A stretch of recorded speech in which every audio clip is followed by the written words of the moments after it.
krusialnya juga sih 2011 tuh sampai gue akhirnya kehilangan rumah juga sih, bahwa bokap tuh dalam keadaan udah sampai ternyata ditanya ke bank tuh udah sampai harus kehilangan rumah gitu sih. Ya bangun gitu terus ya akhirnya bangun gitu terus gitu kayak mau jalan gitu sih, karena seumur gue tahu bokap gue ini orang yang sangat kuat gitu ya. Gue ngeliat dia tuh kayak nggak bisa jalan gitu sih, kayak wah sedih banget gitu. Gue nawarin nih ke salah satu supermarket nih gitu, ini premium, dia bilang.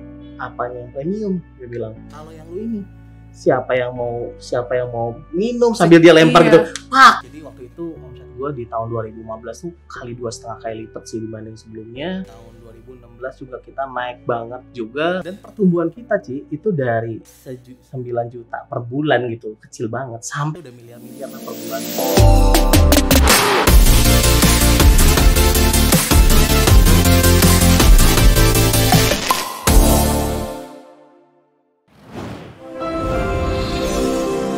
Video ini dipersembahkan oleh 101red.com. Jualan online tanpa ribet. Halo semuanya, kembali lagi jumpa di channelnya Christina. Kali ini gue lagi bareng Chandra. Chandra ini adalah founder dan owner dari Rasa Lokal.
Oke, Chan, lu umurnya berapa sih? Oke. Biar orang tuh dapat gambaran nih. Oke, umur gue yang tadi setelah sebut gitu ya, 25 gitu ya. Lu baru 25? Enggak, 35 sih. Pengennya gue 25. Cuma ya kalau dibilang 25 masih percaya sih. Orang yang percaya gitu. Orang yang percaya doang kan? Orang yang percaya doang percaya. Ngomong-ngomong, gue juga baru tahu kalau lu tuh yang ownernya Rasa Lokal. Karena gue taunya lu itu kan yang punya Alur Green Tea. Ya. Sampai sekarang gue masih brand ownernya juga sih, Tapi long story itu juga ada ceritanya sih. Kayaknya banyak banget yang bakal story ya gue ya. Banyak history. Sebenarnya brand lu tuh apa aja sih? Kayak banyak bener. Apa aja ya? Rasa Lokal, yang Alur itu sendiri kan salah satu produk sih. Tapi kan sebenarnya ada umbrella brandnya, ada Espresso. Umbrella brand tuh maksudnya apa? Umbrella brand tuh jadi brand atasnya nih, kayak misalnya kalau kita sebut Indofood ya Indomie kan produknya. Nah, ada Indofoodnya. Nah, Espresso sendiri tuh masih punya beberapa produk yang lain sih, ada caramel macchiato dan sebagainya gitu. Nah, Rasa Lokal juga punya brand under Rasa Lokal tuh ada juga namanya Bali Farm sih. Bali Farm itu yang kita ekspor. Jadi khusus buat ekspor doang. Gitu. Di sini nggak ada sih Bali Farm sih. Di sini nggak ada. Jadi khusus ekspor aja, ya. Jadi cara ekspornya gimana? Oke. Jadi cara gue ekspor ini memang agak unik. Jadi gue belajar bahwa ternyata kalau mau ekspor tuh lebih enak kalau kita tuh menyesuaikan dengan market dulu. Market di sana. Karena dulu di Alur segala macam itu ada kesulitan sampai kayak kita sampai bisa bikin packaging dan resep khusus waktu ekspor ke Korea. Packaging dengan apa? Dan resep khusus waktu gue mau ekspor ke Korea. Karena memang ada pengen di-adjust sedikit gitu-gitu, terus segitu pengen bahasanya ada Koreanya gitu. Terus ya di sana gue belajar nih bahwa kalau mau ekspor tuh lebih baik kita pelajari market sana dulu dengan baik gitu. Jadi di supermarket barang yang kelihatan menonjol itu kategori apa aja gitu-gitu loh Ci. Jadi gue datengin tuh kayak puluhan supermarket di sana, beda-beda merek gitu untuk tahu kira-kira kategori yang pas kita masuknya yang mana gitu loh Ci. Gitu. Itu lo main datengin padahal belum tahu cara ekspor gimana? Belum tahu. Pertama kan Gila nekat banget. kan konsepting dulu Ci. Oke. Itu biasa sih gue kalau produk sih konsepting duluan sih gitu. Nah setelah itu tapi ya kita udah sangat konsisten lah langkahnya untuk ekspor. Itu akhirnya dapat kenalan nih ternyata Pak Ardian Baskoro. Setelah diingat-ingat sama gue waktu itu, Pak Ardian Baskoro yang mentor gue ini itu pernah kerja di Danone China. Nah jadi director of sales-nya di Danone China gitu. Nah terus ya udah gue akhirnya minta bantuan beliau untuk kita bareng-bareng ke China untuk nemuin temennya dia gitu loh. Di sana ya akhirnya kita berpartner sama temennya Pak Adrian gitu, yang orang China asli, yang dia memang di bidang consumer goods di China. Jadi gitu, segala perizinan segala macam dia ngurusin. Kalau perizinan sih basically kita ngurusin Butuh perizinan nggak sih? Butuh. Izin yang kayak Tiap negara beda-beda gitu. Dia bantuin gitu. lah, dia bantuin. Tapi ya utamanya bukan di perizinannya, tapi dia bantu banyak di cari distributor dan distribution channelnya. Iya betul. Tapi ya dia bantu juga di perizinan karena kita nggak ngerti bahasanya gitu loh Ci. Gitu. Enak banget. Iya. Jadi bantu. Iya dibantu. gitu. Gitu sih. Cuma ya paling pentingnya sih sebenarnya pertama tuh adalah konsepting produknya sih. Karena produknya kalau kita cocok untuk diekspor ya cocok, kalau nggak cocok ya nggak akan bagus juga gitu loh Ci. Gitu. Nah si ekspor ini ya akhirnya kita pelajari dulu kan pertama. Udah pelajari itu kita putuskan mau jual produk apa, terus brandnya juga mau apa gitu loh. Brandnya mau apa, terus udah gitu positioningnya apa. Ini kan jadi positioningnya akhirnya gue ambil daily snack yang healthy gitu loh. Gitu. Jadi ya nggak bisa namanya juga rasa lokal kan nggak nyambung gitu loh. Jadi My Daily Banana gitu loh brandnya gitu. Ini lo jual di mana yang ini? Ini di China sih. Oh. Di China. Kita ekspornya ke China. Pasti kan tiap makanan ada expired tuh dong. Yes. Kayak misalnya kayak gini kan lu juga susah kali kalau lo masukin ke dalam toko Indomaret lah contoh. Yes. Nah, biasanya kalau kayak gitu-gitu lu managingnya gimana? Kalau yang kita berani ekspor sih yang at least Yang shelf life-nya setahun. Setahun. Iya. Kalau kurang dari setahun kita juga nggak berani sih. Karena kecuali itu barang udah pasti kencang banget gitu loh. Gitu. Karena ekspor kan tetap ada risikonya sih. Gitu. Tapi lu juga nggak masuk ke perusahaan-perusahaan atau ke toko-toko yang gede-gede gitu ya? Atau masuk juga ke Hypermart, masuk ke Carrefour tuh kayak gitu? Yang mana? Yang ini yang rasa lokal. Yang rasa lokal kalau yang itu Indomaret doang. Jadi positioning snacknya tuh oleh-oleh dan juga keripik pedas premium gitu loh. Tapi lu keren sih, soalnya kan kayak kemarin juga gue ada interview 2 narasumber juga yang bermain di bidang snack. Ya balik lagi, jadi ada yang harganya mungkin too pricey lah, terlalu mahal untuk Indomaret dan segala macam kayak gitu-gitu, ya diminta bikin yang versi kecilnya. Yes. Dan lu itu udah come up with yang kecil ini. Jadi oh iya, udah kayak one step ahead nih, gue udah bikinin nih gitu. Ini pengalaman gue waktu di Alur Ci. Jadi dulu itu gue bikin kemasan. Ini yang sangat kontroversial zaman dulu ya. Kalau sekarang mungkin nggak terlalu begitu. Gue pertama kalinya yang di Indonesia bikin isinya cuma 2 saset. Iya, karena memang mahal. Karena kan gue punya produk, iya harganya kan gak murah Ci. Tapi gue tahu bahwa orang datang ke Indomaret itu 10.000 harus kembalian. Gitu loh, itu positioning juga Ci, itu konsepting.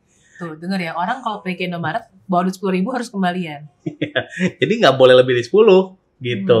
Akhirnya ya gue akalin ya gue punya produk gak mungkin diturunin kualitasnya. Palingan packagingnya gue bikin jadi cuma isi 2. Atau kuantitinya disedikitin. Kuantitinya sedikit. Jadi kuantiti gramasi juga gak mungkin gue dikitin. Tapi kuantiti saset kan bisa gue dikitin. Terus juga berarti lu punya punya rasa lokal, punya espresso, Alur green tea, espresso itu tadi ada bawahnya lagi macam-macam, yang rasa lokal juga ada bawahnya lagi, yang Bali Farm itu. Yes, yang Bali Farm ya. Terus juga sekarang mentoring Sehangat Pia Cookies ya, punya adik gue si Erlin. Sehangat Pia Cookies. Tapi boleh diceritain gak sih kayak awal-awalnya itu kayak gimana sih? Emang lu dari awal itu udah ya dimodalin kah atau segala macem biar menginspirasi lah, apa kalau beneran mulai dari nol kah atau gimana? Nah jadi singkat cerita 2007 tuh gue buka bisnis pertama. Lalu ngomongin soal kuliah ini 2009an tuh bisnis gue udah mulai bagus gitu loh Ci. Gue harus pilih nih mau gue seriusin bisnis gue yang bisnis udah ada hasilnya lah gitu, atau gue mau seriusin kuliah gitu loh, karena kuliah itu gue sisanya itu tuh lumayan berat sih. 3 itu kalau di IT kan ada kerja praktek gitu loh ya. Berarti kan gue harus kesampingkan bisnis gue lah, nggak harus tutup tapi harus gue kesampingkan, nggak bisa put more fokus gitu loh ya.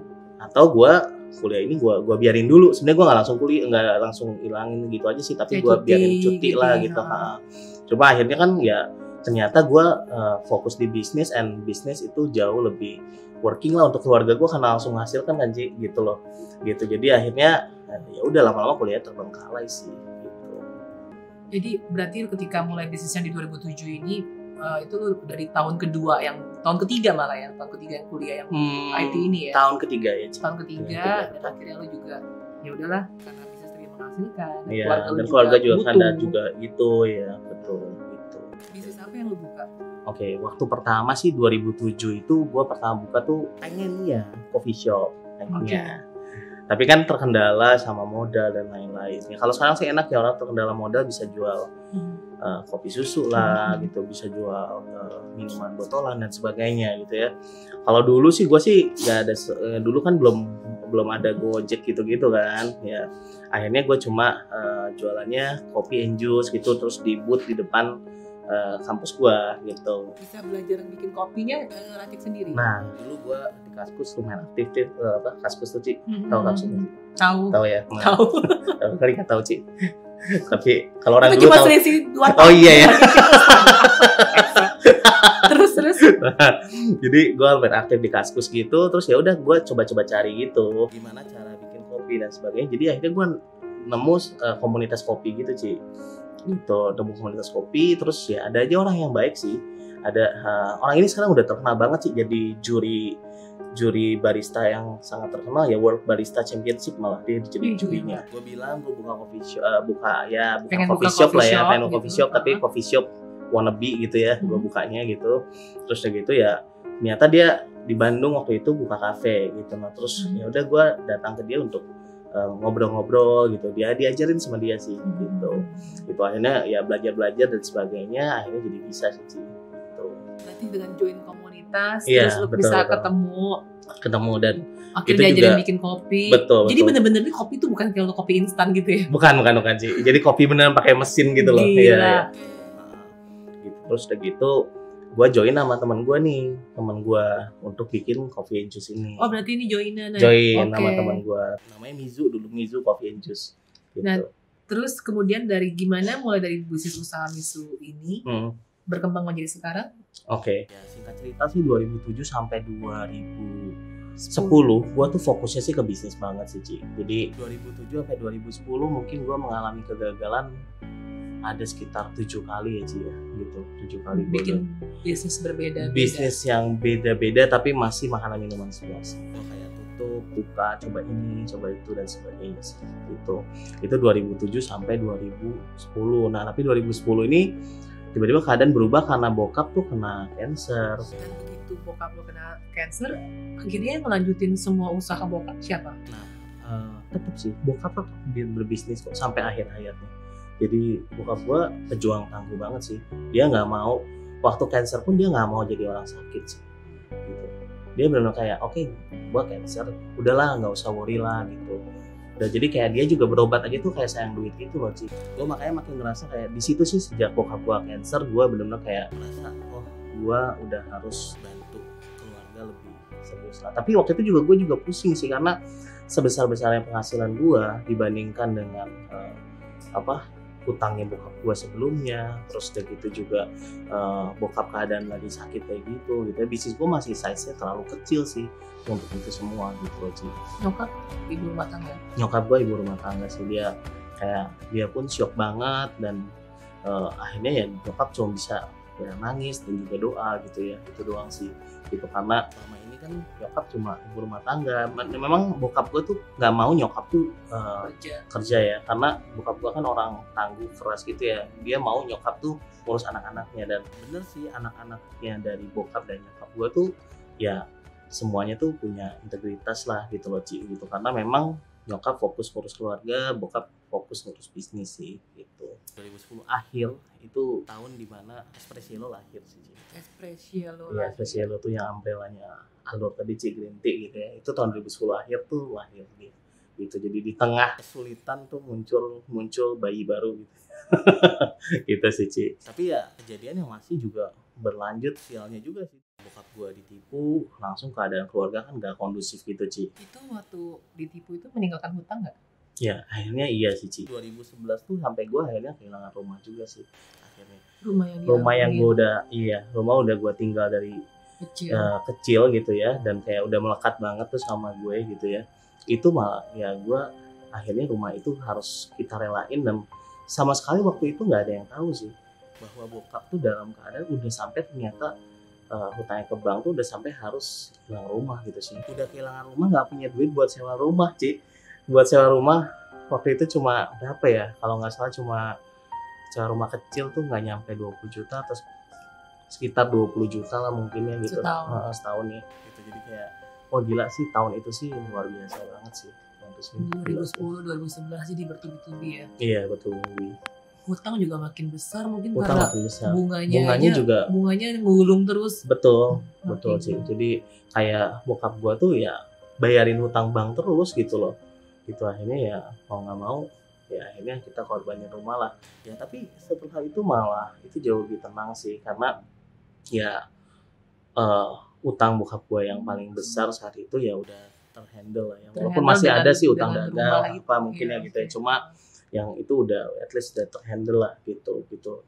Nah gue masuk perguruan kungfu, dan ternyata kungfu ini bukan perguruan kungfu biasa, karena gue sebenarnya nggak bayar loh masuk tuh, dan memang guru kungfunya juga bukan orang yang nyuruh gue bayar juga sih gitu. Memang bukan khusus gue, semua muridnya tuh nggak usah bayar juga gitu, karena bukan perguruan kungfu yang cari duit sih gitu. Nah tapi di sana gue belajar banyak banget, karena sefu gue ini tuh bukan cuma sekedar mengajarkan bagaimana mukul gitu-gitu. Dia ngajarin filosofi yang dalam banget tentang kehidupan sih. Nah disitulah gue betul-betul mulai berubah sih gitu. Jadi hidup gue yang tadinya kayak gak jelas gitu, di situ gue benar-benar kayak nemu sih pertama kalinya lah dalam hidup gue nemu turning point gitu. Walaupun waktu itu belum bisnis sih gitu. Setelah itu bokap gue kan sakitnya ya sebenarnya cancer, yang makin lama makin parah sih gitu. Apalagi berobatnya bolong-bolong. Berobat juga ya bahkan nggak mau berobat. Gue sih akhirnya bertindak sendiri, bantuin bokap untuk berobat herbal sih, and it's work. Ya bokap gue cancer waktu itu diperiksa pertama tuh stadiumnya 3 kalau nggak salah. Jadi momen tersedih dalam hidup gue adalah waktu gue lagi nemenin bokap gue ya. Bokap gue udah susah jalan. Ini setelah gue menikah juga, bokap gue masuk rumah sakit tuh akhirnya, karena mau nggak mau ya harus dirawat di rumah sakit ya gitu waktu itu. Terus gue tuh lagi nemenin bokap gue lagi baca kengnya Dewi Kwan Im ya kan, gue memang bacanya Dewi Kwan Im itu. Terus tiba-tiba bokap gue tuh lagi dari tiduran gitu, udah tidur tiba-tiba bangun gitu. Bangun terus pas bangun tuh dia kakinya turun keranjang rumah sakit itu Ci. Turun gitu terus dia mama gitu, gue sampai nanya gitu, kenapa Pak kok bangun gitu ya.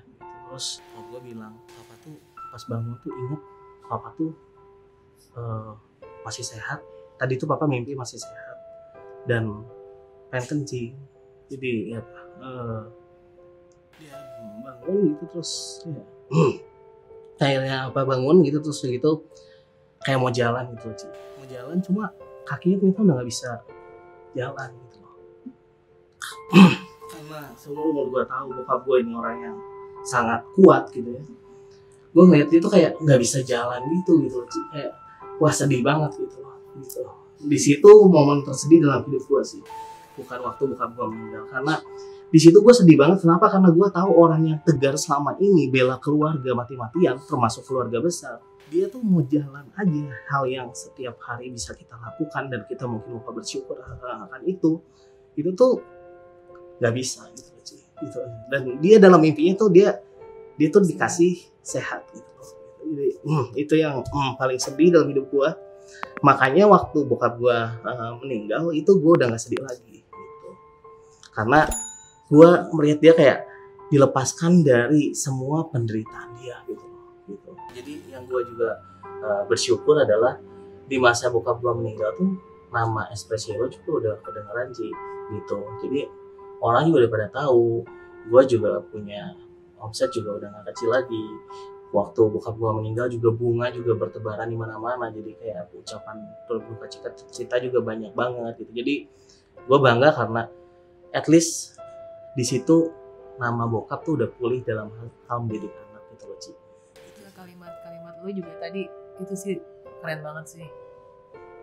Walaupun bokap lu mungkin tidak dikenal orang sebagai orang yang sukses dalam bisnis, tapi lu bener-bener pengen biar dia dikenal sebagai orang yang sukses mendidik anak. Betul sih, Ci. Itu sih dalam banget juga. Ya gue ngerasa seperti itu sih, karena memang kalau ditanya bokap gue ditanya ngajarin gue bisnis atau enggak, apakah guru bisnis gue adalah bokap gue? Enggak, bokap gue enggak sukses bisnisnya gitu loh. Jadi realistis enggak.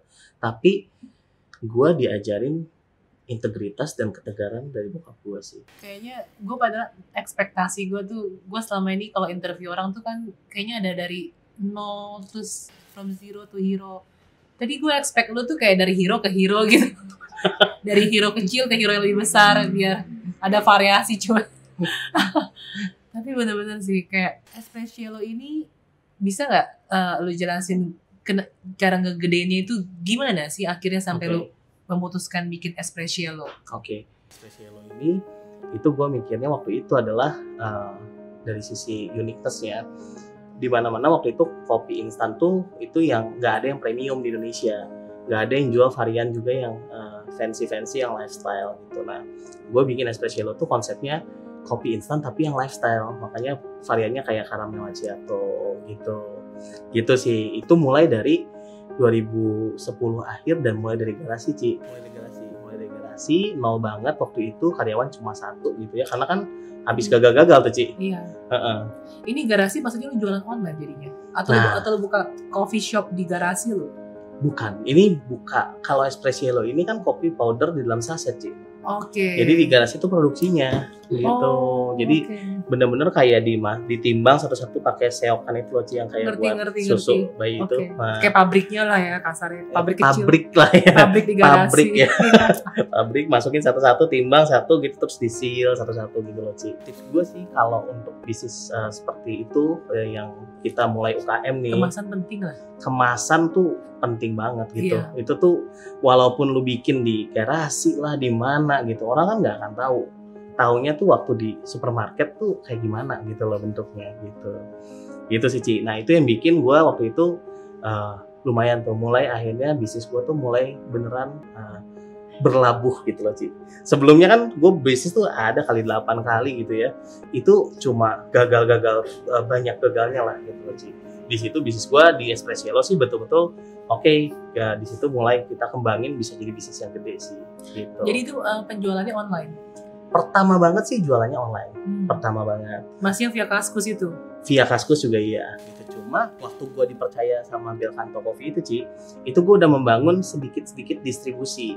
Gue udah mulai tuh bangun distribusi di Bali gitu. Oh, jadi mereka yang punya tokonya nih? Jadi bukan toko, tapi gue masukin, jadi gue kerjasama sama distributor di Bali gitu. Terus gue masukin kopi ini ke berbagai supermarket sih di Bali.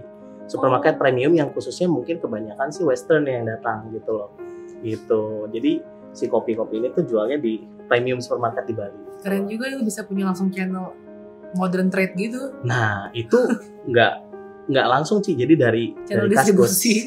Dari Kaskus juga. Kaskus dulu. Ada yang kontak lu dulu. Ada yang kontak gue, tapi dia sih belum punya jalur distribusi. Iya. Cuma dia bilang dia tuh ada kenal satu supermarket. Nah, boleh nggak ini kopi Belcanto ini dijual di sana gitu loh, Ci.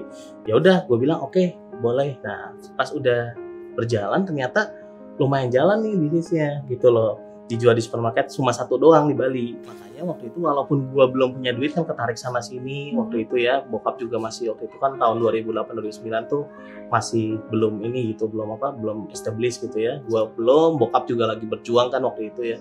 Nah, jadi akhirnya gue berangkat ke Bali tuh dengan duit pas-pasan nih, dengan duit pas-pasan gue berangkat ke Bali. Akhirnya gue sama distributor ini gitu itu bareng-bareng nawarin satu-satu Ci ke toko-toko gitu, kayak ya nyales aja gitu. Udah gue nggak kenal nggak apa, ya udah kita langsung maju aja gitu. Gimana sih caranya? Bisa jadi lu udah bawa sekardus kopi nih? Iya bawa kopi, tapi sekardus kan di mobil tuh, mobilnya distributor. Gue bawanya sih udah dipilih nih kopi-kopi yang gue mau tawarin gitu loh. Terus mereka nyobain langsung? Enggak, jadi gue datang tuh kayak nawarinnya kayak ini cari bayarnya di mana ya gitu. Terus udah gitu tanya-tanya gitu, terus udah gitu akhirnya ditunjukin lah sama orang yang bayar. Atau kadang-kadang sih biasanya bayarnya kadang-kadang nggak mau nemuin juga. Maksudnya gimana sih cari bayar? Jadi lu datang ke siapa? Datang ke supermarket langsung ke kasir. Okay. Ini kalau mau nawarin barang kemana ya oh, gitu. Oke. Nah terus dia nunjuk, kadang-kadang kan kantornya ada di situ. Iya. Oh ke situ gitu, di belakang gitu loh. Ya udah di belakang. Kita datanglah ke belakang ke resepsionisnya. Terus itu nanya, ini kalau mau nawarin barang kemana ya? Terus dia biasanya bilang nih, ditinggalin aja Pak gitu. Terus gue nggak mau gitu. Karena kan ditinggalin kan nggak efektif kan, gitu ya. Gue nggak mau, terus begitu ya udah. Gue bilang, janji lah. Gue bilang ini saya jauh-jauh dari Bandung nih, gitu. Bikin rasa nggak enak. Iya, saya jauh-jauh dari Bandung nih. Dalam waktu hitungan besok atau lusa kita bakal balik gitu loh. Boleh nggak ketemu sebentar aja gitu loh. Ya ini mau gitu loh Ci. Gitu. Akhirnya ketemu nih sama para buyer gitu. Ya kalau kepepet kan kreatif loh Ci. Ya, kadang tuh orang kadang suka mikir kayak ribet banget. Padahal ya asal lu jalan ya lu lakukan. Betul sih, benar-benar. Ya lu gak akan tahu hasilnya kayak betul. apa. Betul. Intinya sih dilakuin aja sih. Dilakuin aja. Dan intinya sih waktu berangkat sih bawa tekad sih. Jadi maksudnya kayak gue harus bisa masuk nih ke supermarket ini gitu loh. Jadi akhirnya waktu di sana ya tebel muka atau gimana pun gue berusaha ketemu gitu loh Ci. Akhirnya dari lu keliling-keliling gitu berhasil dapat berapa supermarket yang akhirnya di awal-awal? Awal-awal kalau supermarket yang satuan tapi premium tuh 80% masuk sih Ci. Karena kan ketemu. Kalau ketemu sama enggak beda jauh. Kalau nggak ketemu tuh gue juga pernah coba. Setelah itu ya pernah yang di Jakarta lebih susah sih Ci. Jakarta lebih susah. Bali tuh orangnya lebih welcome ya, lebih cukup welcome. Di Jakarta lebih susah lagi. Nah di Jakarta gue pernah juga metodenya ninggalin aja karena udah ngotot tetap nggak boleh ketemu gitu loh. Gue tinggalin, itu rate-nya turun jauh sih Ci. Jadi rata-rata ditolak-tolakin gitu. Nah dulu tuh waktu Espressiello, keren kan Espressiello nih. Kerjaan gue nyales sih Ci. Gak keren sih. Itu benar-benar muka tembok gitu gue kayak nawarin sana sini. Gue pernah dibanting juga produknya. Hah? Iya beneran, gue nawarin nih ke salah satu supermarket nih gitu. Terus kayak waktu itu kan masih sasetnya tuh masih belum bagus kan Espressiello kan, masih yang dikerjain di garasi gitu, dan mungkin kayaknya dia tahu gitu loh. Tapi udah pakai kemasan yang hitam itu? Udah, tapi kan masih stikeran sih, belum yang kayak di print gitu. Terus udah gitu, tapi make sense yang dia ngomong. Jadi dia kan gue bilang gini, ini tuh buat langsung diseduh gitu. Jadi dijual di supermarketnya, convenience store gitu, langsung diseduh aja gitu loh. Maksudnya orang tuh bisa ngambil langsung seduh gitu loh Ci. Di convenience store kan zaman dulu kan banyak tuh yang kayak gitu tuh gitu. Di Bali terutama tuh banyak kayak gituan tuh Ci. Nah terus udah gitu gue bilang ini tuh premium loh apa segala macam sama dia. Terus dia bilang gini, nah ini premium, dia bilang. Apanya yang premium, dia bilang. Terus lu lihat deh brand A, kemasannya bagus, harganya juga lebih murah gitu ya. Serius lebih murah? Iya lebih murah dari gue gitu loh. Mungkin ya kualitas. Pastilah kan beda kualitas. Isinya lebih jelek padahal. Betul. Nah terus dia bilang brandnya juga udah terkenal gitu. Ya orang pasti mau minum, dia bilang. Orang pasti mau ngambil kalau gue pajang. Kalau yang lu ini, siapa yang mau minum sambil dia lempar gitu. Pak. Secara kemasan keren yang ini. Iya. Yang punya lo kayak gini. Iya, gitu. Lo kayak gini gitu loh. Lu siapa yang mau ngambil? Nah, di situ gue awalnya sih gue shock juga ya. Tapi bener loh. Jadi di situ kayak gue inget, iya juga ya. Ini brand lebih terkenal.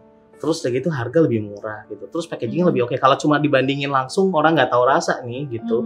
Ya memang akan milih brand A itu gitu loh gitu. Domot gara-gara packaging. Iya. Nah, tapi finally di situ juga yang bikin gue berubah. Gue benerin packaging gue jadi fully dicetak gitu dan jadi bagus gitu ya.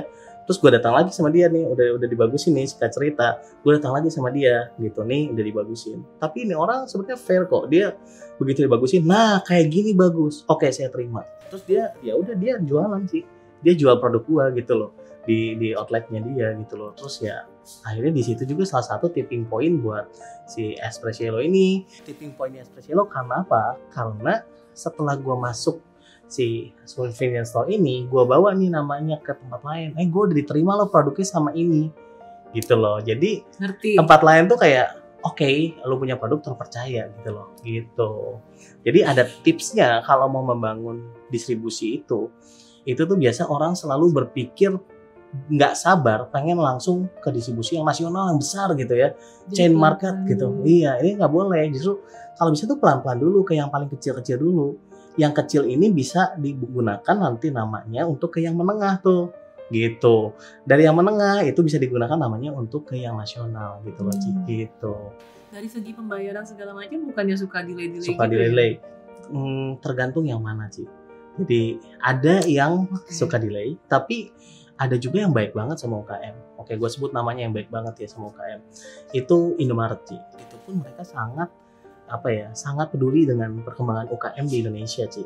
Gitu, dia sangat aware gitu, sangat memperhatikan. Dan dari gue waktu masih menengah ya, waktu itu udah nggak kecil banget dari dia gue menengah, dia tuh udah mau terima produk gue gitu loh. Terus udah gitu dia juga mau mengembangkan bareng-bareng nih produknya gue nih. Jadi pertama masuk ke Indomaret Point gitu ya. Terus udah gitu masuk ke Indomaret yang lebih besar lagi yang di sewilayah Jakarta gitu. Terus baru masuk lagi ke Indomaret yang nasional akhirnya gitu loh Ci. Jadi dia perhatiin banget penjualannya berapa dan sebagainya. Dan dia juga perhatian maksudnya kalau nggak laku ini bahaya loh gitu-gitu. Dia jadi sangat menurut gue sih good management ya. Good management dan pembayarannya pun oke, sesuai dengan terms yang disepakati sih gitu. Oke, ini gue mau nanya. Misalnya Indomaret nih ya. Indomaret kan segitu banyak. Iya.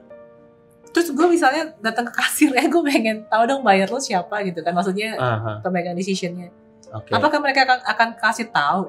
Oh kalau buat showcase barang lo mesti ke Jakarta atau mesti ke Jogja atau mesti kemana kayak gitu?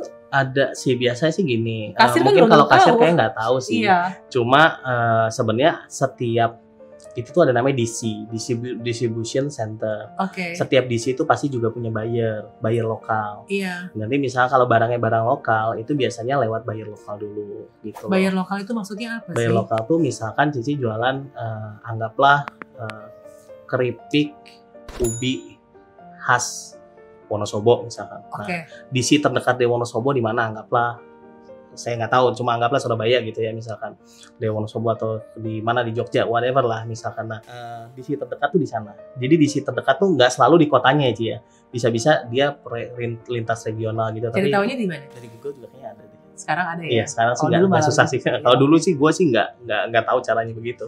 Gue sih langsung ke pusat, atau ya mungkin ke pusat akan dikasih tahu DC-nya di mana juga bisa. Tapi pusat pasti kan di Jakarta sih. Jadi anggaplah DC-nya di Jogja anggaplah misalnya di sini Jogja nih untuk jualan misalnya di Bantul misalkan ya. Dia misalnya ubi khas Bantul misalkan gitu ya. Nah, terus DC-nya kemungkinan besar kan di Jogja tuh kalau Bantul. Nah, terus kayak gitu ya orang Bantul ini misalkan nawarin ubi ke DC Jogja itu ya untuk regional aja Ci. Jadi untuk dijual di mungkin bisa aja di toko tertentu di Jogja, di DC Jogja itu misalkan DC Jogja ini punya 500 toko di bawahnya. Nah, jual di 500 toko itu bisa. Dan 500 aja. Toko itu bisa beda-beda brand toko bisa. Oh enggak, sama aja Indomaret. Oh, misalnya Indomaret iya, gitu. Oke. Gitu. Oh, iya. Nah, jadi jualnya cuma di kawasan lokal situ aja. Ngerti, gitu. paham. Tapi sih sebelum mungkin masuk Indomaret yang which is punya misalkan mau masuk ratusan cabang dan sebagainya, ada baiknya sih membangun dulu base-nya dulu gitu loh. Dia jadi harus terbiasa dulu dengan aturan-aturan dari modern retail gitu loh Ci. Karena kan kalau nggak terbiasa nih, kadang-kadang misalkan ada terms of payment gitu. Terms of payment apa aja orangnya belum ngerti gitu loh Ci. Nah, itu kan hal-hal kayak gitu, misalnya ada trading term, orang ini belum ngerti istilah trading term gitu loh. Jadi ada bagusnya sih masuk dulu ke supermarket yang independen dulu. Itu langkah pertama sih. Gitu. Jangan langsung pengen gue pengen cepet nih langsung Indomaret gitu. Nah, itu malah jadi apa ya? Karena kita nggak ngerti, kata kita nggak tahu gitu loh.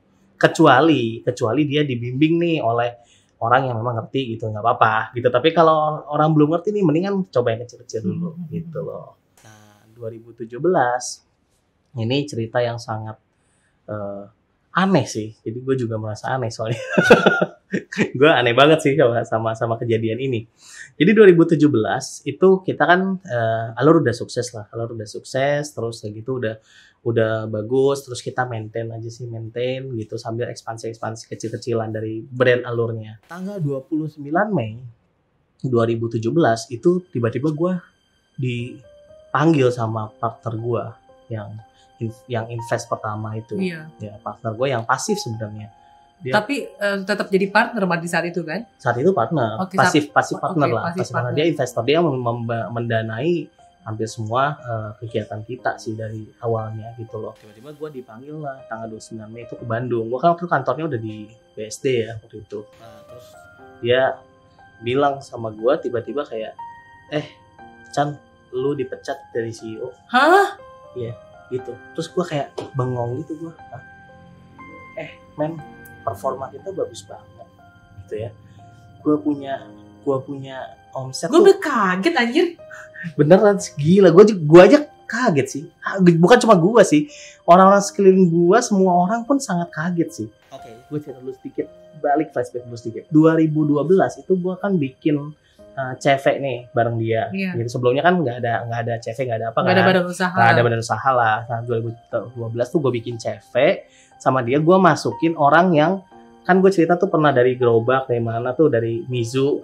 Nah, orang yang ikut gue dari nol tuh gue masukin ke CV Ci, karena ikut juga tuh di Espressielo dia gitu.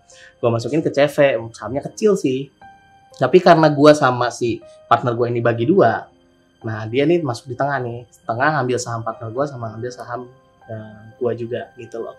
Tiba-tiba udah ngumpul tuh mereka ini yang pemilik saham gitu loh. Terus tiba-tiba ngomong bahwa gue dipecat dari CEO sama partner gue itu, plus sama yang ikut gue dari nol itu Ci, yang ikut gue sampai dari dia kayak dia tuh lulusan SMP atau SMA nggak jelas gitu, dibantu gitu ya. Terus dia ikut gue dari nol, susah-susahan bareng-bareng gitu, gue dorong gerobak bareng-bareng gue gitu waktu gue buka gerobakan gitu. Terus udah ikut sampai dia jadi kepala operasional Ci. Dia bisa-bisanya ikut-ikutan bareng sama partner gue itu, sama-sama cat gue gitu loh Ci. Itu di bulan gue dipecat Ci, itu omset per bulan terbesarnya Espressielo Ci. Gitu. Itu omset kayak per bulan dari pertama Espressielo berdiri sampai bulan itu omset terbesarnya Ci. Itu rekornya. Gue bingung gitu dipecat gara-gara apa? Dan alasannya atau nggak apa Ci? Mereka bilang karena lu kurang kekeluargaan. Gue sampai, apaan sih ini? Gue sampai, tuh. Ini performa ada masalah nggak gue? Nggak ada.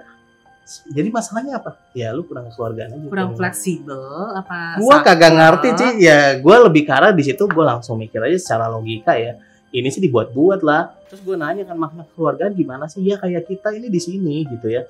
Kita tuh kalau sore abis beres kerja, ya kan jadi 2 kantor nih gitu. 2 kantor, satu di BSD, satu lagi di Bandung. Terus kita juga ada pabrik gitu. Kita tuh yang di kantor Bandung, abis kerja nih jam 6 sore, jam 5 sore gitu. Kita tuh main game online bareng-bareng gitu. Gue di BSD, yang tim BSD nih, sampai jam 12 malam sering masih meeting gitu loh. Ini lu ngomongin ngajarin gue kekeluargaan yang main game online bareng-bareng jam 5 sore. Ya gue nggak bisa, gue tahu di situ gue juga nggak bisa berdebat sih. Jadi gue di situ gue cuma nanya itu, terus gue bilang ya whatever, selalu deh gitu. Dan itu risky banget ngemecat lo. Iya, nah itu resiko banget buat mereka. Itulah yang bikin sekarang ya akhirnya nggak terlalu, maksudnya mereka nggak perform gitu loh Cia, karena ya aneh banget. Gue juga bingung, bahkan bukan cuma gue Ci, orang-orang sekeliling gue aja bingung kenapa gue dipecat.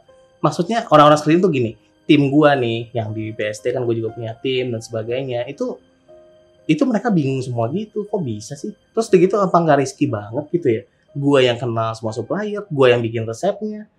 Sejak itu lu lihat 2017 nggak ada tuh ngeluarin produk baru, orang gue semua yang bikin resepnya. Gue yang bikin resep, gue yang kenal supplier. Makanya ini. Yes. Nah, bisa tahu langsung hijrah dari minuman ke kritik. Oke, basically sih Ci, sebenarnya gue ini kan bukan pebisnis minuman doang. Memang sih. Karena yang dulu jagung bakar pernah, iya, gerobak gitu. pernah. Gue tuh sebenarnya kan orang concepting dan orang orang concepting, positioning, targeting sampai branding, nah gitu-gitu lah Ci. Jadi arahnya sih dari concepting sampai ke strategi branding gitu loh. Nah gue orang yang mengerti itu. Jadi sebenarnya nggak harus apapun produknya itu sebenarnya bisa-bisa aja gitu loh Ci. Gitu. Tim gue pun juga memang bisa-bisa aja gitu. Jadi secara pengembangan produk pun gue ngerti, walaupun itu bukan minuman gitu loh Ci. Jadi langsung ke rasa lokal nggak ada masalah sih gitu. Akhirnya gue build tuh, dan memang kalau udah kita benar-benar fokus gitu, fokus banget kita membangun. Akhirnya gue build tuh, jadi kita rasa lokal launching 8 Oktober 2017. Jadi cuma 4 bulan doang gitu, kayak ya bisa langsung ini sih launching gitu loh Ci. Gitu, dan ya sukses banget sih untungnya gitu, puji Tuhan. Ini bisa ditemukan di mana? Di Indomaret juga? Oke, jadi kalau yang ini di Indomaret tuh? Nah, Indomaret yang ini Ci ada. Oh, jadi yang beda. kecil. Indomaret tuh yang kecil, dia yang memang buat positioningnya adalah snack. Kalau yang ini tuh sebenarnya oleh-oleh. Jadi atau produk keripik premium lah sebenarnya. Jadi nggak cuma oleh-oleh sih, tapi keripik premium. Jadi kalau Cici kayaknya mungkin di Transmarket, Kemcik itu juga ada Cici. Tapi isinya gitu. sama. Maksudnya, beda. Dari segi rasa juga beda. Rasa juga beda gitu. Jenis keripik juga beda. Sambelnya juga, ini ada sambelnya juga, yang itu nggak ada Ci. Gitu. Jadi memang lo bidiknya sesuai dengan kemampuan kantong yang datang sama pangsa pasarnya juga ya. Betul Ci, betul. Ya, Gitu ya. Kalau beli yang premium dapatnya juga premium sih gitu. Buat produknya dan semuanya. Kalau yang itu yang Indomaret itu dia yang produk snack. Tapi kita bikin juga sebenarnya premium sih Ci. Jadi bumbunya premium, semuanya premium. Cuma bedanya tuh nggak ada sambelnya. Gramasi juga beda gitu-gitu loh Ci. Gitu. Harganya berapa di Indomaret? Indomaret tuh 7.200 sampai 7.500. Oke, kalau yang ini? Yang ini 25 ribuan sih. Okay. Nah, kadang ada yang jual 30 juga sih. Tergantung di mana gitu loh. Oke. Gitu. Paham. Masih oke loh 25 ribu, 30 ribu sih. Iya sih, nggak sampai yang mahal banget juga sih, enggak sih Ci. Tapi kenapa brandnya masih sama? Biasanya orang suka dibedakan kalau udah harganya beda. Karena gini Ci, brand sendiri si rasa lokal udah terkenal banget Ci. Dan juga rasa lokal sebenarnya kan luas brandnya. Brand rasa lokal itu kan maksudnya adalah rasa lokal Indonesia gitu loh Ci. Jadi kalau kita pakai hanya untuk satu produk doang kan sayang gitu Ci. Kalau buat ekspor tuh kita bedain, karena memang kan rasa lokal di luar kan nggak dikenal gitu. Terus juga barangnya juga beda nih, rasa lokal juga orang nggak ada yang paham artinya. Jadi kita pakai bahasa Inggris gitu loh. Ya itu Bali Farm Ci. Bali Farm. Iya gitu. Dan kenapa barangnya juga beda? Iya karena gue ngikutin market luar gitu loh. Market luar pengennya barang apa ya, kita ciptakan yang sesuai dengan marketnya gitu. Ini istilahnya produk market fit lah gitu. Jadi ini Oktober launching 2017. Yes. Sampai sekarang 2020 udah 2 tahun setengah. 2 tahun setengah udah ada di Indomaret, terus omsetnya lebih oke dong dari yang waktu itu yang terbesar Espresso lo. Iya. Ya lumayan lah Ci gitu. Karena ada turunan-turunannya juga sih. Jadi kan produknya ada rasa lokal, ada Bali Farm gitu ya. Gue juga ada mentoring adik gue sendiri sih. Tapi tadinya produknya kayak dia mulai dari awal cuma baking biasa gitu. Taunya produknya meledak di pasaran Ci gitu. Meledak di pasaran, terus jadi ya kita mentoring dan akhirnya disatukan, disupport oleh si rasa lokal ini juga Ci gitu. Jadi namanya Sangat Pia Cookies. Iya, Sangat Pia Cookies. Itu ya begitulah Ci. Itu jadi cerita gue waktu di Special. Nah ini Sangat Pia Cookies sih. Ini yang original kayaknya. Ini kayak bahan oatmeal gitu sih? Enggak kok, enggak Ci, bukan. Kayaknya enak nih. Ya. Nah jadi gue mentoring ini terus ya ternyata hasilnya bagus banget gitu loh. Ini sampai terjual bulan pertama aja itu terjual 50.000 pieces Ci. Hah? Dan itu cuma lewat online doang. Pemasarannya gimana? Endorse siapa Kak? Enggak endorse sih. Cuma memang waktu itu pas kita bikin pertama itu iseng-iseng lagi bikin baking di rumahnya Chelsea sih gitu. Gitu. Tapi ya nggak sengaja sebenarnya gitu. Jadi nggak endorse juga sebenarnya gitu loh Ci. Gitu. Terus endorse bukan endorse. Istilahnya lo pakai Chelsea tapi nggak bayar. Iya, tapi bukan endorse karena sebenarnya bukan dijual awalnya Ci. Kita tuh sebenarnya datang, bukan kita sih, si Erlin tuh datang, ya gue ikut sih waktu itu ke tempatnya si Chelsea gitu. Terus kayak gitu emang kita biasa masak-masak. Nah terus kayak gitu kita bawa bikin yang ini, baking yang ini, taunya dia suka banget. Terus kayak gitu customer malah pada minta gitu, makanya kebanjiran order 50.000 pieces itu. Ini storage-nya berapa lama? Freshnya banget 1 minggu, tapi kalau misalnya di rebake sebenarnya kita masukin oven lagi itu 2 mingguan. 2 mingguan. Udang lu di BSD kan? Yes. Dekat. gitu. Nah ini jadi luar biasa banget karena ternyata dari online sampai gini. Jadi itu benar-benar kayak karena sebenarnya tadinya nggak buat dijual gitu loh Ci. Tadinya nggak buat dijual, cuma kayak ini karena permintaan pada minta gitu, ya udah dijual gitu loh sama si Erlin waktu itu. Nah terus udah gitu. Jadi ini lu nge-back di tempatnya. Di rumah Chelsea, iya. masuk YouTube. Bukan YouTube, jadi kayak kita instastory biasa sih, nggak ada posting, nggak ada apa-apa, makanya bukan endorse sih. Dan akhirnya udah akhirnya gue mentoring si Erlin gimana cara ngatasinya, terus udah gitu reconceptingnya, brandingnya dan semuanya. Tapi dia juga punya pengalaman kan, dia jadi CMO rasa lokal sih gitu. Dan gue mentoring, ya akhirnya ini jadi sesuatu yang akhirnya jadi sebuah bisnis dan akhirnya disupport juga oleh si rasa lokal gitu loh Ci. Gitu. Keren ya. Gitu sih. Karena lu mentoring Erlin, coba lu mentoring gue dan semua audiens di sini. Yang mau juga Cici mentoring gue. Cara-cara konsepting gimana coba. Oke. Konsepting itu sebenarnya gini. Kita mau pakai study case-nya apa nih? Ini dulu atau mau rasa lokal? Ini dulu deh penamaan ya. Yang paling gampang ini dulu nih. Boleh ini dulu yang paling fresh deh, paling fresh ya. Ini ya, oke. Sehangat Pia Cookies. Oke. Jadi tapi sih sebenarnya ini kan ada unsur ketidaksengajaannya ya. Tapi kalau kita ngomong nggak ada unsur itu nih, kita nggak ada ngomong unsur itu. Pertama banget. Ini secara produk gue nggak bisa ngomongin soal ini. Tapi kalau yang rasa lokal mungkin bisa ngomong secara produk gini. Pertama banget dalam concepting itu kan kita pasti berangkat dari product market fit. Jadi si market ini maunya apa gitu loh. Yang dibutuhkan oleh market apa, itu kan basicnya Ci. Nah cuma itu orang tuh sering lupa bahwa apa resource yang kita punya Ci. Nah jadi resource. Jadi harusnya dalam concepting itu nemuin dulu, ketengahin dulu antara market needs dengan resource. Karena kalau berat salah satu nanti bisa jadi celaka misalkan. Oke, resource ini contohnya apa? Maksudnya apa? Oke, resource tuh resource yang kita punya. Baik itu kita punya network, kita punya kemampuan membuat, kita punya kapasitas produksi, kita punya modal berapa, kita ini siapa dan sebagainya. Itu resource lah. Termasuk kita punya teman kita ada siapa aja, atau investor kita siapa, itu resource yang kita punya Ci. Jadi semua yang bisa membantu bisnis ini yang ada di kepala kita, gitu loh. Sering banget nih orang tuh hanya berfokus nih itu ke market needs doang. Ya. Nah, kadang-kadang tidak sesuai dengan resource-nya dia. Nah, bisa celakanya dua. Satu, terlalu idealis di market needs akhirnya secara resource nggak memadai. Contohnya? Akhirnya eksekusinya nggak baik gitu loh. Misalkan gue mau bikin nih keripik si rasa lokal nih gitu, bikin keripik rasa lokal, tapi gue nggak punya sebenarnya supplier bumbu, nggak punya supplier ini. Misalkan gue nggak ada nih, akhirnya gue udah mikirin market needs-nya apa, ternyata gue tuh nggak bisa bikin yang kayak seperti market needs punya gitu loh, gitu. Akhirnya gue eksekusinya jadi lemah banget gitu loh. Bisa begitu. Bisa juga itu yang lain nih, misalkan bisa juga nih orang tuh berat salah satu di resource. Jadi biasanya yang kayak gini tuh biasanya orang-orang yang punya duit atau punya kemampuan. Nah dia akan kayak, oke, gue bisa bikin ini. Nah, tapi jualannya kemana? Dia nggak ngerti gitu loh Ci. Jadi akhirnya tuh nggak ketemu konsepnya. Nah sebenarnya konsepting itu harusnya tuh benar-benar dimulai dari dua ini nih. Dua ini tuh disesuaikan. Jadi punya resource-nya apa aja kita kumpulin, dan ini kita harus kreatif nih mengumpulkan resource. Jadi resource ini termasuk networking juga resource gitu loh. Terus kita punya teman-teman juga resource juga loh. Misalkan kita mau buka coffee shop, terus udah gitu kita nggak punya tempat gitu loh.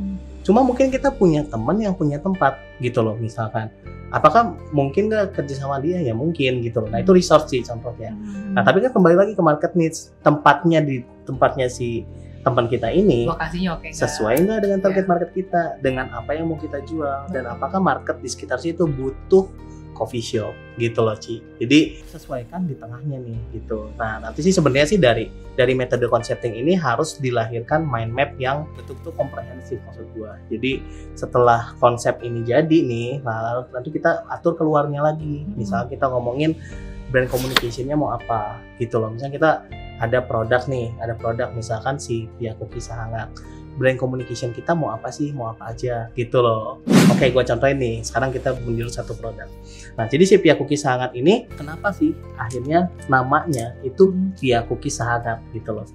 Jadi kok sehangat, aneh banget namanya gitu kan. Terus begitu kenapa kok Pia Cookies, aneh banget juga gitu. Jadi ini kita bicara market sih. Kalau kita lihat market cookies itu tuh di Indonesia tuh cookies yang terkenal tuh cuma cookies kering. Jadi cookies kayak ya nastar-nastaran gitu lah Ih, sih. terus terang gue baru kali ini nemu. Yang kayak gini kan. Yang di sini Yang ya, gue iya. dulu pernah makan waktu gue pergi keluar juga sih. Iya. Tuh cuma kan ya itu di luar kan udah banyak cookies tuh kayak gini. Iya. Tapi di sini cookies tuh bukan gini. Cookiesnya kecil-kecil gitu loh. Biar Yang kebanyakan. garing lah kayak Yang model garing. good time gitu Betul. lah. Soft cookies di Indonesia ada atau enggak? Ada sih. Ada. Cuma nggak banyak. Dan nggak Dan online marketnya juga nggak besar. Marketnya juga nggak gede juga, Ci. Iya. Akhirnya kalau kita cuma nyebut cookies, ini market nggak bisa besar. Gitu loh. Nah, jadi kita harus menyatukan apa yang marketnya di Indonesia ini besar dan juga memang namanya ini itu orang Indonesia tuh apa ya, akrab gitu loh, Ci. Iya. Gitu. Akhirnya kita satukan ini jadi Pia Cookies sehingga market yang Pia itu ikut masuk, Ci. Jadi ini konsepting nih. Jadi market cookies kan kecil yang cookies yang itu. Nah, market Pia besar gitu loh. Nah, kita bikin Pia Cookies supaya cookies ini itu penggemar Pia juga ambil gitu sih. Gitu. Tapi harus nyambung loh konsepnya. Kebetulan memang waktu dibikin nih kan ada coklat dalamnya. Makanya ini kan kayak Pia gitu loh, Ci. Gitu. Jadi penyebutannya seperti itu. Nah, kesulitannya gini. Jadi waktu kita pas baking itu leleh banget, Ci. Nah, dan itu juga yang jadi power orang pada tertarik gitu loh. Nah, kalau ini nggak diangetin sama sekali tadi kayak tadi Cici itu kan Enak sih. ya cukup enak sih, tapi akan lebih enak lagi. Dan lebih enak lagi kalau Lebih enak dihangatkan. lagi kalau dihangatkan. Kalau leleh dalamnya, Ci, gitu loh. Microwave, oven biasa, teflon. Kalau pakai teflon 15 detik persisi. 15 detik gitu. Nah, kita mikir nih namanya apa ya supaya jadi sebenarnya bukan nama sih. Kita mikir gimana cara edukasi. Namanya orang makan cookies ataupun makan Pia, mana ada yang diangetin sih, Ci? Iya. Mana ada orang nggak mau angetin toh gitu. Iya. Nah, tapi kan kita harus edukasi karena kita pengen ini peaknya itu paling enak waktu udah diangetin loh gitu. Jadi walaupun orang bisa aja makan sebelum diangetin dan tetap enak, cuma akan lebih enak kalau diangetin. Dan edukasi itu kan lumayan susah, Ci. Edukasi ini kerjaan perusahaan besar nih. Iya. Dia gelontorin bahkan miliaran atau puluhan miliar untuk mengedukasi. Iklan awareness dan sebagainya. Nah, kita tahu kita nggak punya kemampuan edukasi itu. Orang ini baru belum kepikiran begitu. Ini kapan sih launchingnya emangnya? September gitu kalau Tahun lalu? Iya, tahun lalu atau Agustus akhir gitu. Wow. Gitu. Nah, kita kan ya nggak punya kemampuan sebesar itu, sebesar perusahaan besar untuk edukasi. Nah, akhirnya nih, kenapa dinamain Sehangat? Jadi kita harus edukasi dari nama sehingga orang akan inget, Ci. Gitu loh. Jadi kita konsepting ini waktu edukasinya dari nama sehingga kan orang waktu beli aja udah tahu itu namanya Pia Cookies Sehangat. Dikonsumsinya enak waktu hangat gitu loh, Ci. Itulah jadi dikonsepin namanya Sehangat Pia Cookies. Membuat edukasi yang tadinya berbiaya sangat mahal jadinya justru sangat murah karena cuma nama gitu loh, Ci. Keren sih. Gitu. Itu baru konsepting nama. Ada konsepting. Kalau udah ada namanya gimana? Nggak apa-apa konsepting produknya aja gitu. Oke, loh. coba konsepting produk. Ya, tergantung produknya apa dulu, Ci. Jadi produk kayak ini aja, karena gue rasa masih banyak yang nonton juga. Mungkin demen baking atau apa, jadi biar lebih relate ke audiens lah. Oke. Jadi konsepting produk. Ya oke, kita ngomong yang nggak sengaja deh dulu ya. Yang Tapi ini yang kita sehangat ya. telaah walaupun dia nggak sengaja ya. Jadi kita pelajari dari faktor suksesnya gitu loh. Nah, jadi kan sebenarnya kalau soft cookies di Indonesia kan masih jarang banget sih. Masih jarang banget. Kalau disebut soft cookies itu kan berat. Nah, maksudnya orang juga nggak ngerti apa sih soft cookies gitu loh. Iya. Apa sih terus udah gitu juga kayak apakah mau coba atau enggak juga nggak tahu gitu loh, Ci. Nah, dengan Pia Cookies, penamaan Pia Cookies udah gitu dalamnya juga ada coklatnya, seperti Pia. Orang tuh jadi mengkonsumsi sesuatu dengan alasan yang lain, Ci. Jadi kalau orang disebut soft cookies, apaan sih? Gue nggak kenal barang itu, nggak kenalan dulu, belum kenal. Dengan Pia itu langsung dan dalamnya ada coklatnya kayak Pia. Ini gue mau nih karena gue tahu Pia itu dalamnya ada coklatnya gitu loh, Ci. Itu konsepting barang. Jadi dibuat tuh kenapa dalamnya harus ada coklatnya. Ya ini kebetulan, tapi kenapa seperti itu? Karena dengan ada lelehan dalamnya, ada coklat dalamnya, itu seakan-akan dia mau konsumsi memang Pia gitu loh, Ci. Dan dia udah kenal dengan Pia. Dia udah suka dengan Pia, Ci. Buatlah barang-barang yang memang marketnya sudah besar gitu ya. Gue biasa marketnya udah besar, tapi kita ambil ceruk market yang mana gitu loh, Ci. Gitu, seperti itu sih. Gitu. Nah, itu konsepting sih. Sekarang ini untuk si Pia Sehangat ini lu brand awareness secara online-nya ngapain aja? Oke, kita ngelakuin brand communication, terus udah gitu melakukan banyak juga produk-produk yang baru. Jadi kan tadinya awalnya kan cuma satu produk sih, gitu. Isi coklat doang. Isi coklat doang. Sekarang ada varian-varian Sekarang lain. ada rasa, ada isi matcha, ada yang terbaru banget sih isi krim susu strawberry gitu loh. Okay. Terus udah gitu ada yang rasa cookies and cream. Baru 4 sih. Nah, tiap kali launching, lu pakai si Chelsea lagi? Enggak, Udah. bukan endorser juga sih. Ya, tapi ya Apa kalau akan ada endorse Telegram juga?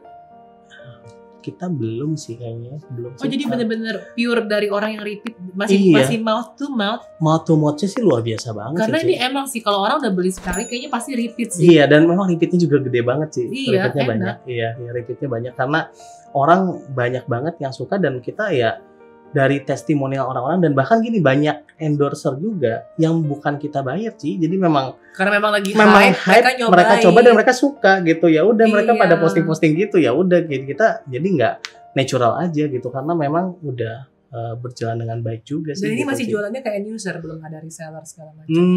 Kita ada dropship sih, baru mulai lah, Oke. baru mulai, Oke. baru early banget lah Ci. Gitu. Keren tuh kalau udah diomongin Ci, kalau dilakuin kan itu nanti. Pokoknya keren udah. Maksud gue lu tuh udah Oke. Kerenan Cici soalnya gitu loh. Gua ngefans nih. bisa ya, bisa. Pokoknya beneran kayak lu tuh gigih banget, terus juga ada masalah segala macam, lu tuh cepet banget kayak langsung bangkitnya lagi gitu loh. Nah, itu Ya, ajaran sepuh gue Ci. ajaran sepuh loh. Ya, jadi sebenarnya gue juga biar yang nonton nih nggak kayak, oh apakah sukses itu gue harus bangkrut dulu, gagal dulu, merasakan kesedihan dulu. Sebenarnya bukan kayak gitu ya nggak sih? Pola sukses itu adalah ketika lo jatuh ya lo bangkitnya cepet gitu. Betul. Itu doang sih, lo bangkitnya cepet dan lo jangan kayak terlalu banyak memendam Betul. hidup di masa lalu lah. Betul. Mau tipsnya nggak Ci? Gimana nih? Gua bangkit cepet nih. Jadi Boleh. tipsnya itu adalah berpikir panjang dan jauh. Jadi kalau kita berpikir bisnis gue yang saat itu doang, itu rasanya kayak kita pengen kadang marah sampai diri sendiri, sama diri sendiri, sama produknya, atau mungkin kalau dia dihianatin partner mungkin sama partner, Iya. atau mungkin kalau kita di ada urusan masalah sama distributor kayak kita pengen marahnya sama distributor gitu ya, gitu. Akhirnya kita jadi nyalahin, fokus ke menyalahkan nih yang di depan mata gitu loh. Tapi kalau kita ingat tujuan jangka panjang kita udah lupa sama urusan itu gitu loh. Oke, saat itu mungkin masih ada sebel apa-apa, tapi utamanya banget kita ingetin jangka panjang, dream kita gitu. Apa dream? Ya kayak dream waktu itu yang paling bikin gue ini adalah dream gue adalah gue harus bikin bangga ke gue. Itu yang paling istilahnya oke, jadi gue nggak boleh dan kayak gitu. Sweet banget ya. gitu sih. Jadi gue nggak boleh terputus di sini gitu. Dan gue kalau drama di sini itu buang waktu gue gitu loh. Jadi gue gue skip. Gue anggap ini adalah belajar. Dan gini, gue berprinsip juga kalau Tuhan mengizinkan waktu itu gue sampai dipecat, berarti mungkin Tuhan punya rencana yang lebih baik sih. Gitu Dan aja. memang bener akhirnya lebih Dan baik. lebih baik gitu sih. Gitu. Gitu ya. Gue intinya berpikir positif sih, kita harus bisa balikin. Jadi kayak waktu gue dipecat seperti itu, gue berpikirnya gue ini dibersihkan dari orang-orang yang toksik. Ini bagus banget pemikiran kayak gini. Ya. Bener banget. Mau nggak mau sih, karena dulunya mungkin gue banyak mengalami kesusahan sih. Iya. Mengalami banyak masalah besar, disiapkan untuk menjadi orang yang lebih besar. Gitu aja sih. Bukan secara badan ya. Kayak batu tuh dipoles makin. Iya, dipoles sih, betul. Diantem apa jadi Iya. berlian. Betul gitu. Luar biasa. Gitu. Karena setiap masalah itu ya kalau kita terus-terusan fokus ke masalahnya, malah beresnya susah sih. Gitu. Jadi kita mendingan fokus ke tujuan kita sebenarnya apa sih gitu loh. Gitu sih Ci. Oke, nah buat yang nonton di sini, lu bisa nggak kasih tips mindset? Gue udah ngomong mindset ya, karena dari tadi kita udah ngomongin skill nih. Oke. Mindset yang akhirnya bisa merubah lo, bikin lu tambah kuat itu. Kan lu bilang sendiri kan, tipping point lo juga yang waktu lu belajar dari perguruan kungfu. Yes. Pasti kan banyak yang pelajarin dari situ yang merubah lu menjadi lebih percaya diri, lebih gak gampang menyerah kayak gitu. Apa aja? Gue mungkin ada beberapa tips yang mungkin bisa disampaikan sih. Gitu. Jadi kayak number one sih, itu kita tuh harus terus benar-benar belajar sih. Jadi kayak seperti kata Steve Jobs sih, stay hungry, stay foolish gitu. Kalau kita nggak terus belajar, itu kita akan merasa gagal gitu loh Ci. Jadi misalkan kayak waktu gue mengalami riset gitu ya, itu kan hal besar banget gitu. Kalau kita anggap itu sebagai pelajaran, kita tuh nggak heavy gitu loh Ci. Perasaan kita tuh nggak berat gitu. Karena itu tuh gue belajar sesuatu. Gue belajar bahwa partnership tuh harus kayak gimana. Gue tuh belajar orang tuh bisa bagaimana gitu loh. Tapi kalau gue anggap itu sebagai sesuatu yang kayak wah ini orang jahat apa segala macam, akhirnya gue nggak fokus gitu loh Ci. Nah tapi karena itu jadi pembelajaran buat gue, itu jadi hanya sebuah pembelajaran dan gue keep learning, and then gue jadi masuk malah ke action berikutnya gitu loh Ci. Jadi kalau gue mau tambahin jadi sebuah quotes itu stay hungry, stay foolish, keep learning, and then take action sih, cepet-cepet gitu loh. Jadi jangan terus-terusan kita kayak fokus kegagalannya, tapi kita harus segera ke action berikutnya gitu Ci. Gitu. Satu yang ini sangat working sih, jadi gue pakai dari dulu, dari awal banget gue membangun bisnis gitu, itu adalah gue selalu dream big, start small, and then gue tambahkan start action gitu loh. Jadi kalau kadang dream big start small tapi orang nggak mulai action, akhirnya nanti keburu lupa sama quotes-nya sendiri. Ibaratnya start now lah. Start now, bener gitu loh. Iya. Gitu. Jadi benar-benar kayak sekarang juga lu ambil langkah pertama lu gitu loh. Gitu. Itu penting banget Ci, karena waktu itu gue juga setiap gue melakukan bisnis itu gue selalu, atau gue gagal atau apa, gue selalu inget dengan dream big gue. Itu gue gagal, gue inget dream big. Tapi dream big doang nih, kalau cuma mimpi doang, akhirnya impian itu bagus. Tapi kalau terlalu cuma impian doang, akhirnya lu jadi ngimpi gitu loh. Nah akhirnya jadi impian ini tuh yang merasa kita tujuan jangka panjang kita, tapi harus kita start small. Small. Kenapa start small? Mau lu udah punya bisnis sebesar apapun, gue sih tetap sarankan start small dulu Ci. Karena namanya new business, kita masih punya banyak di otak dan sebagainya, kita tuh terlalu kadang terlalu idealis dan lain-lain, akhirnya kita start terlalu big. Akhirnya itu jadi risky banget gitu loh. Gitu. Kadang-kadang bisa berjalan nggak sesuai dengan yang kita mau gitu loh. Jadi kita harus start small, and then yang paling penting adalah start now Ci. Karena ya start action, start now, karena kalau nggak cepet-cepet kita melakukan action, lupa, akhirnya hanya sekedar konsep, hanya sekedar obrolan, akhirnya nggak mulai-mulai bisnis Ci. Gitu. Itu sih Ci. Luar biasa banget. Jadi ingat guys, dream big, start small, dan start now. Oke guys, jadi juga jangan lupa ada, gue beneran lupa bilangin sih, ada giveaway juga buat kalian. Caranya adalah dengan meninggalkan komen di video ini, lalu tulis di komen apa sih satu hal aja yang paling menginspirasi kalian dari video ini. Dan mungkin yang dari yang menginspirasi itu akhirnya gue setelah dengerin Chandra ngomong ini, gue beneran niat action nih. Atau mungkin dari ternyata gue juga pasrah banget nih lagi bikin bisnis ini. Ternyata gue mesti gini. Akhirnya gue jadi tahu gue mesti ngapain. Nah, tulis di komen, dan giveaway-nya apa ya? Giveaway-nya banyak sih pada gue. Mau yang mana? Giveaway-nya banyak. Nanti gue akan tulis di deskripsi. Bisa jadi kita akan pilih 10 pemenang. Boleh? Kita akan pilih 10 pemenang. Yang pasti sih giveaway-nya nggak jauh-jauh dari snack. Iya, betul. Nggak jauh-jauh dari snack, dan kita akan kirim. Dan snacknya nggak cuma satu. Bisa jadi nanti ada ya satu orang dapat 2 snack, 3 snack. Nah, pokoknya keterangan giveaway-nya saya tulis di deskripsi. Jadi stay tune. Jangan lupa juga tulis komennya apa dan apa yang menginspirasi. Gitu aja ya. Yes. Oke guys, gitu aja. Saya Christina Lee. Gue Chandra Liang. Jangan lupa juga subscribe, komen, share di Twitter, share di Instagram. Apapun itu, thank you banget buat supportnya, thank you banget udah nonton sampai sejauh ini. Sampai jumpa di video saya selanjutnya. Bye! Bye! Halo semuanya, karena kemarin video yang bareng si Christine itu dibuat sebelum syutingnya gitu, sebelum situasi COVID-19 ini terjadi di Indonesia gitu ya. Sehingga saya akan update beberapa hal, yaitu tentang bagaimana sih Indonesia saat ini gitu. Jadi saya melihat di sini ada banyak masalah yang terjadi dan akan menjadi new normal gitu ya. Masalah-masalah ini tuh bukan masalah yang sementara, karena ini akan menjadi new normal. Di seluruh dunia pun belum ada yang bisa mengatasi COVID-19 ini gitu. Sehingga dari new normal ini itu akan tentunya berdampak pada banyak sekali sektor-sektor bisnis ya, mulai dari pariwisata, retail, hiburan yang keluar rumah, semua itu akan terdampak sangat besar sekali ya. Dari teman-teman saya yang bergerak di bidang retail, yang di mall gitu, yang punya 50 cabang di restoran, 50 cabang di mall-mall. Baik itu juga dari yang sisi pariwisata ya, jadi itu banyak sekali para orang-orang karyawannya tuh dirumahkan dan sebagainya ya. Jadi akan terjadi akhirnya gitu, itu akan terjadi pergeseran perilaku konsumen dan juga akan terjadi pergeseran bisnis gitu ya. Nah, di sini saya melihat beberapa masalah yang ingin saya carikan solusinya. Karena itu saya membuat video ini sebagai closure dari video saya bersama dengan Cik Christine gitu ya.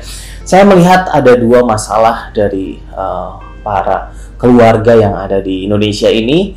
Yang pertama adalah masalah bahwa tiba-tiba semua orang harus di rumah, sehingga sang mama gitu harus bisa masak gitu ya, harus bisa masak untuk bisa mengirit juga pengeluarannya, dan juga tentunya juga selain mengirit juga untuk bisa membuat keluarganya nggak bosen gitu, bisa masak yang beda-beda gitu ya, kelas masakan yang enak-enak gitu ya untuk keluarganya, dan juga untuk supaya tetap keep nggak stres gitu ya. Dan kedua adalah bahwa banyak sekali korban PHK. Nah, ini yang lebih menjadi sorotan saya juga adalah banyak sekali korban PHK dari berbagai perusahaan. Nggak cuma PHK, juga banyak juga pasti pemotongan gaji dan sebagainya ya. Karena dan bisnis tidak akan sama lagi persis, terutama untuk sektor yang terdampak ya. Kalau hanya sekedar PSBB-nya, itu mungkin sektor semua sektor memang kena. Tapi kalau untuk sektor yang betul-betul terdampak seperti pariwisata, penerbangan, dan teman-temannya, itu akan betul-betul memang terjadi perubahan dan itu jangkanya panjang. Nah, sehingga banyak keluarga-keluarga yang tentunya penghasilannya juga menurun atau bahkan sampai dirumahkan atau PHK dan sebagainya. Nah, saya melihat bahwa di sini ada sebuah peluang untuk ekonomi lokal bisa bergerak gitu ya. Para mom agar bisa menjadi mompreneur, mensupport ekonomi keluarganya, menciptakan penghasilan tambahan. Karena itu saya mendirikan bersama dengan partner ya, saya mendirikan namanya Chef Mama, di mana di situ akan menghubungkan para chef yang memberikan kelas memasak secara online untuk para mama gitu ya, untuk para mama, sehingga bagi mama yang ingin menciptakan resep-resep yang menarik untuk keluarganya gitu ya, resep-resep sekelas hotel atau sekelas restoran Michelin star gitu ya, untuk keluarganya tetap bisa menghidangkan makanan yang enak-enak. Dan juga untuk para mama yang ingin berjuang untuk keluarganya, untuk bisa berjualan sesuatu, nah bisa belajar resep dari sana. Dan tentunya karena ini ada unsur sayanya, saya dan tim juga membuat video-video juga, course-course juga yang sifatnya untuk membuat para mamapreneur, calon mamapreneur, wannabe gitu ya, untuk bisa siap berbisnis. Sehingga saya akan memberikan course-course bisnis yang sehubungan dengan bisnis-bisnis yang bisa dilakukan dari rumah dan juga bisa membuat ekonomi lokal betul-betul bergerak gitu. Karena saya melihat concern di sini, saya concern terhadap ekonomi dan brand lokal, karena sekarang situasinya dalam keadaan yang kurang baik. Kita harus bangkit supaya ekonomi lokal kita, brand lokal kita bisa kuat dan pilar-pilar ekonomi kita bisa diperbaiki. Kekuatannya ada di ekonomi masing-masing keluarga. Karena itu saya mengajak para mama juga untuk bisa berwirausaha dalam bisnis yang tentunya saya di bidangnya F&B, jadi saya juga berbicara di sini tentang F&B gitu. Nah, ini saya ingin berkolaborasi dengan para chef juga dengan para mama di seluruh Indonesia untuk bisa mewujudkan bisnisnya sendiri-sendiri, belajar resepnya, belajar bisnisnya, dan juga bisa betul-betul menjadi sukses di bisnis F&B-nya masing-masing.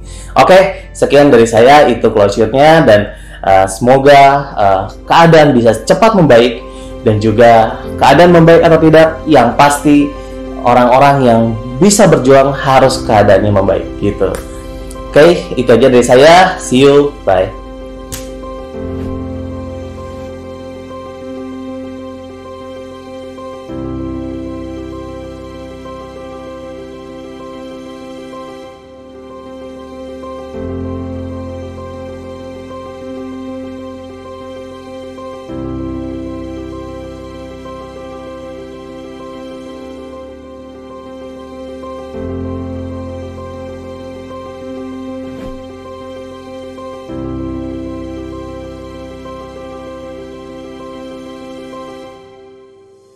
Tidaklah masalah berapa kali kita gagal.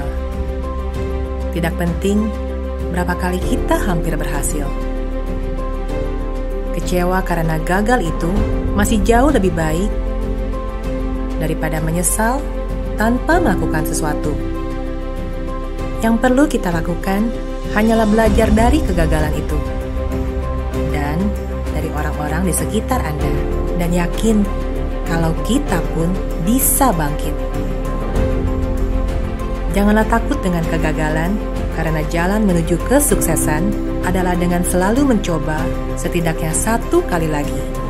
Dan ketika kita mencapainya, semua yang tidak tahu kisahmu hanya bisa berkata betapa beruntungnya Anda.